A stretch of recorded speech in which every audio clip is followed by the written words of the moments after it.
From Confusion to Conclusion: How to Write a First-Class Essay by Vlad Mackevic. This video course is presented to you in association with thelectureroom.co.uk and firstyearcounts.com. Enjoy listening and watching.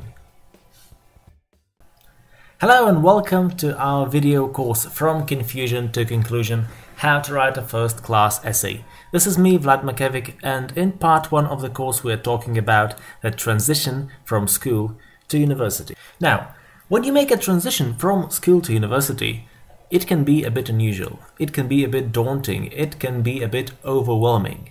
The environment and the culture of universities is very different from the environment and the culture at schools. Well, roughly speaking, universities put a lot of emphasis on independent learning, independent search for information, independent development. In schools, you're spoon-fed. But let's just look at these differences in greater detail and compare what it's like at school and what it's like at university. So, at school you've got teachers. At university you've got lecturers. But the difference is that at school teachers guide you. And at university there's a lot of emphasis, as I said, on independent study. Which means your lecturers, yes, they will guide you, they will point you to a certain extent regarding, the information, where to find it, where to look, where to start looking. But there will be not a lot of guidance along the way. Nobody will tell you the answer, and many things you've got to figure out by yourself. So prepare to do a lot of independent study. When you are at university, some courses may have only 10 or 12 hours of contact, actually direct contact with the lecturers in lectures. But in the module description it says 100 hours per term per module. So, a 2-hour lecture a week, that's about 20 hours per term. Where are the other 80 hours? Well, that's independent study. Preparing the assignments, preparing for the exams, writing essays, and independent reading. There's a lot of independent study you need to do, so prepare to do it from the start, from the first days of the first year. At school, everything is explained. Much more is explained than at university. Again, at university you have to learn it all by yourself. Yes, some things are explained, you are given the main theories, but what you are given is textbook stuff. There's much more. At university level, your studies must go way, way beyond textbooks. This is very important to understand from the beginning. You have to learn it all by yourself. Not only textbooks.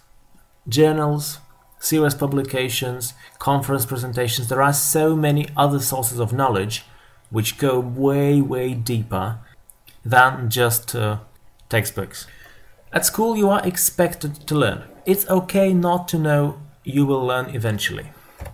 At university you are expected to know many things beforehand.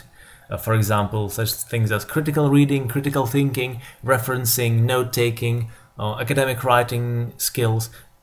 For some reason, lecturers think that they teach you these things at school. They don't, and that's why, maybe that's why the first year of university does not count in many universities. The results of the first year do not count towards your final grade. Nevertheless, it's not an excuse not to do the work.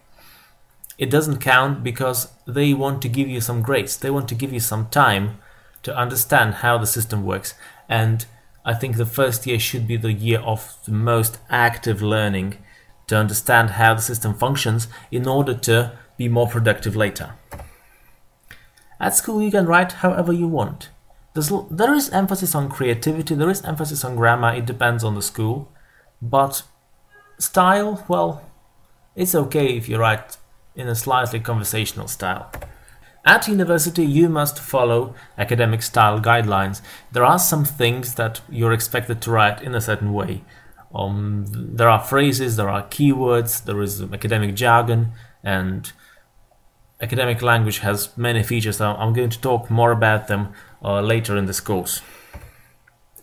At school, if you don't have a source to back up your claim, that's fine. You can present unverified information. It's not ideal, in some schools it may be frowned upon, but it's alright. It's very important at university level, very important to reference. To back up all your claims, if you are writing or something, if you are making a statement, you have to find evidence to back it up. If you present some kind of information, you need to say where you found it. It can't be out of your head, it can't be out of the blue, or it can't be just made up. It has to be academically proven. And this is very, very difficult, especially in the beginning, to get your head around this nitty-gritty of academic writing, referencing. But once again, in this course later, I'm going to cover it. So, universities emphasize independent learning.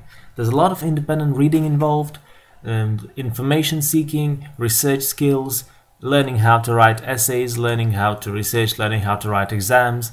And the purpose of this course is to teach you how to be an independent learner, how to become better at essay writing, at exam writing, at critical reading, at critical thinking, how to become a better learner.